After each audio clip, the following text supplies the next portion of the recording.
nous arrivons à Dijon, chef-lieu de la région Bourgogne-Franche-Comté, malheureusement sous la pluie,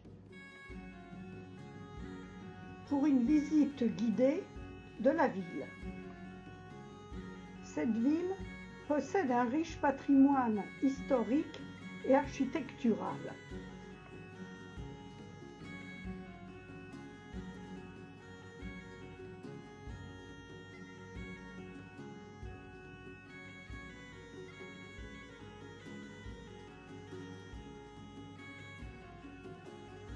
Sur la place, un sapin géant réalisé avec 361 sapins plus petits.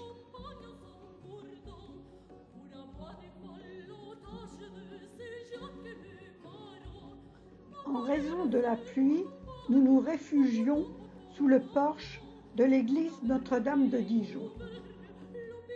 Cette chouette est située dans un coin de la façade de l'église Notre-Dame, censée exaucer les vœux des personnes qui la touchent.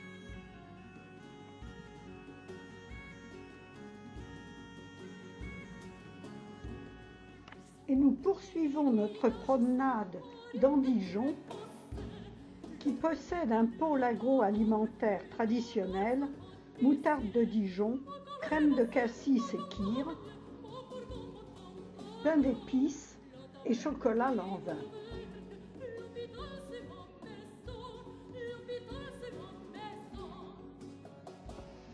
Nous arrivons au musée situé dans l'église Saint-Étienne. Nous pourrons y voir la Marseillaise du sculpteur dijonnais François Rude. Ce moulage de la sculpture originale a été commandé en 1938.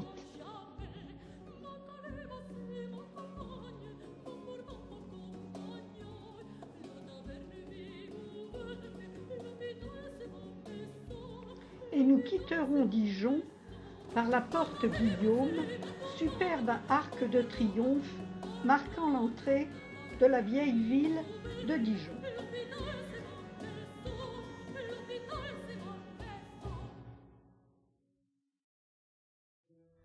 Et nous voici à Beaune.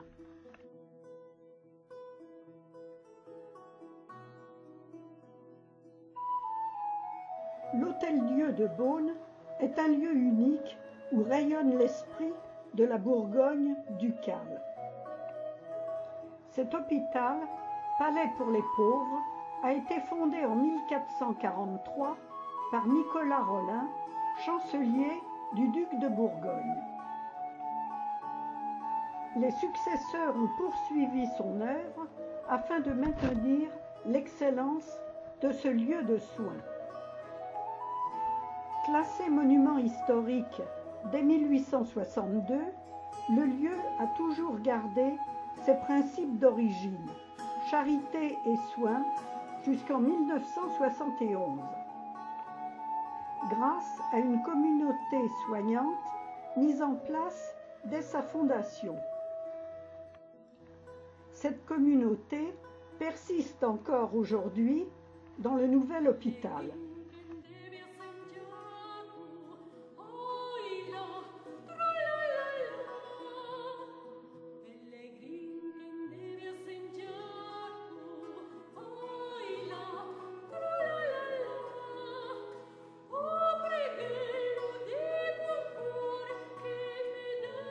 Et nous pénétrons dans les différentes salles.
des donations importantes ont constitué au fil des années un remarquable domaine viticole. La célèbre vente des vins permet encore aujourd'hui aux hospices de Beaune de financer les investissements de la modernisation hospitalière et l'entretien de leur patrimoine.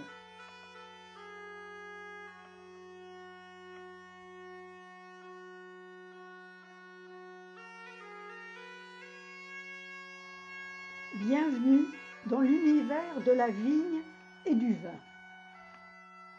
Georges Duboeuf a vendangé tout jeune et dégusté les vins en essayant de retrouver à l'image des aînés les arômes de violette, cassis ou framboise. Il a donc mis en chantier le hameau du vin où nous allons déguster 2 crus différents. Un côte de brouilly et un juliénas.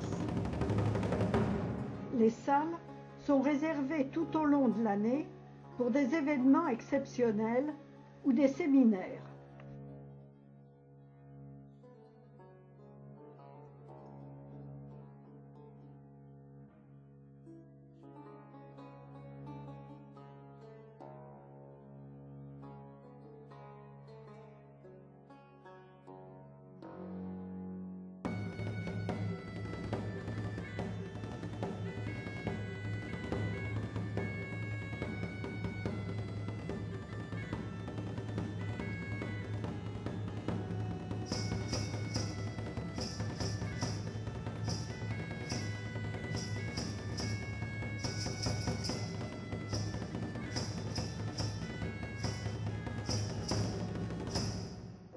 Et nous quittons le hameau du Bœuf pour Lyon.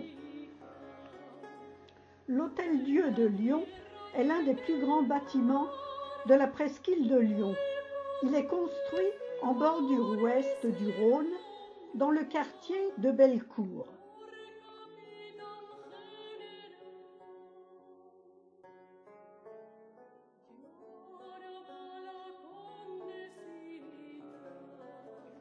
Et nous partons voir les dernières illuminations de la Fête des Lumières à Lyon. D'abord, la basilique Notre-Dame de Fourvière, qui mesure 86 mètres de long et 35 mètres de large. Elle surplombe la ville de Lyon depuis la fin du XIXe siècle.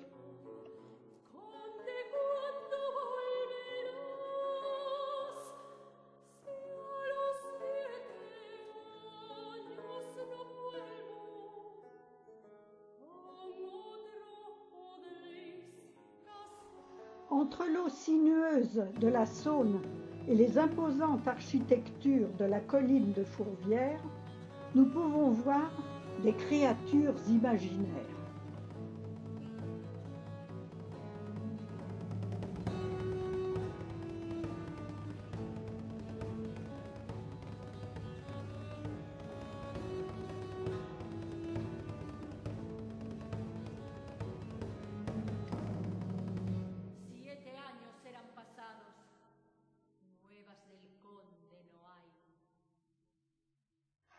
Place Bellecour, nous déambulons au milieu de bulles colorées géantes et qui changent de couleur.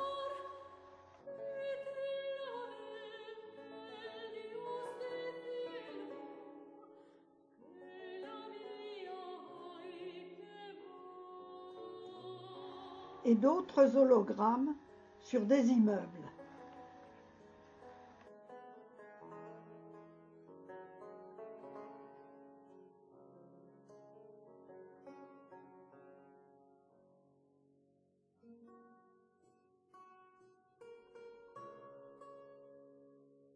Le lendemain matin, une matinée libre nous attend à notre hôtel pour une petite randonnée à défaut d'autres activités.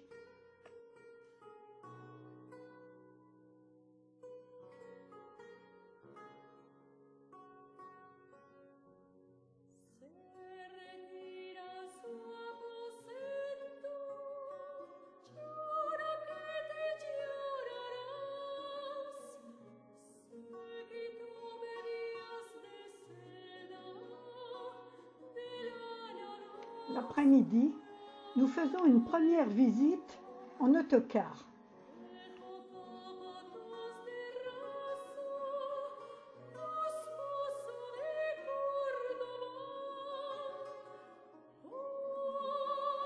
À l'angle du quai Saint-Vincent et de la rue de la Martinière, dans le premier arrondissement, nous faisons un arrêt devant la fresque des Lyonnais.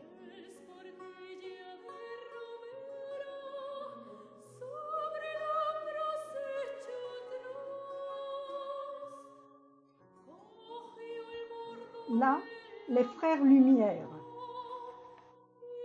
Ici, le pont Beaujolais et Vachon.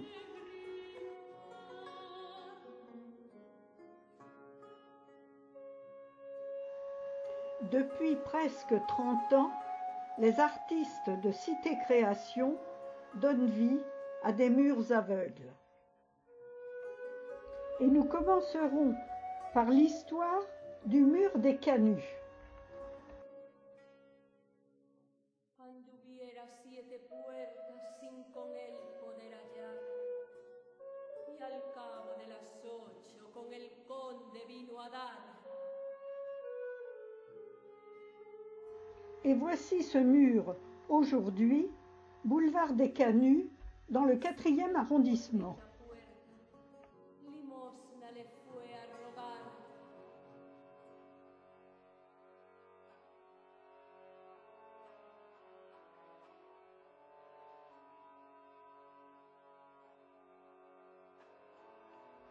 Et nous reprenons notre promenade dans Lyon, à pied cette fois, pour visiter les vieux quartiers.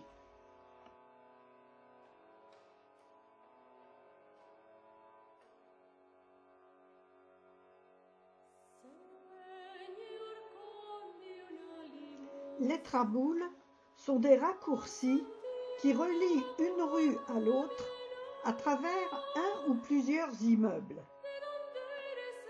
Il existe 500 traboules dans plus de 230 rues de Lyon, mais 80 seulement sont ouvertes au public.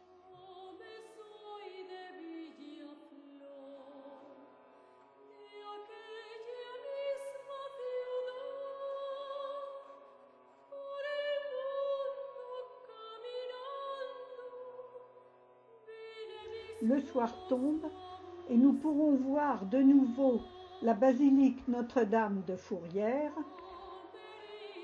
qui change de couleur. Nous quittons Lyon pour Cluny en passant devant le célèbre restaurant Paul Bocuse.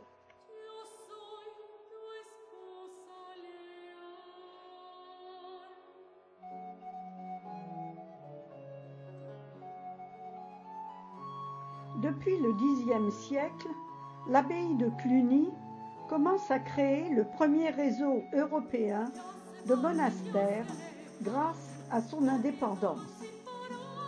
L'abbaye de Cluny a été fondée en 910 et rayonne sur l'Europe durant tout le Moyen Âge. Il faut alors compter 1400 dépendances et plus de 10 000 moines répartis dans l'ensemble des monastères. La Maior Ecclesia, la plus grande église romane édifiée, fut détruite après la Révolution française. Son apogée est incarné par la grande église abbatiale du XIIe siècle, dont on peut encore admirer les vestiges.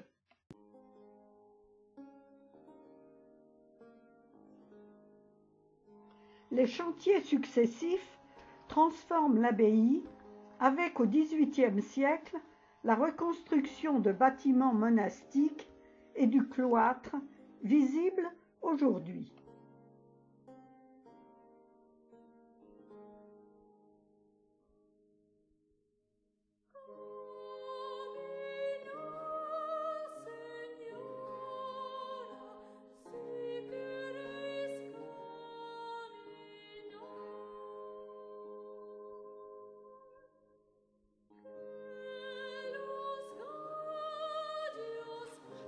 Aujourd'hui, on peut imaginer les plus hautes voûtes du monde roman en regardant les vestiges de cette architecture d'exception.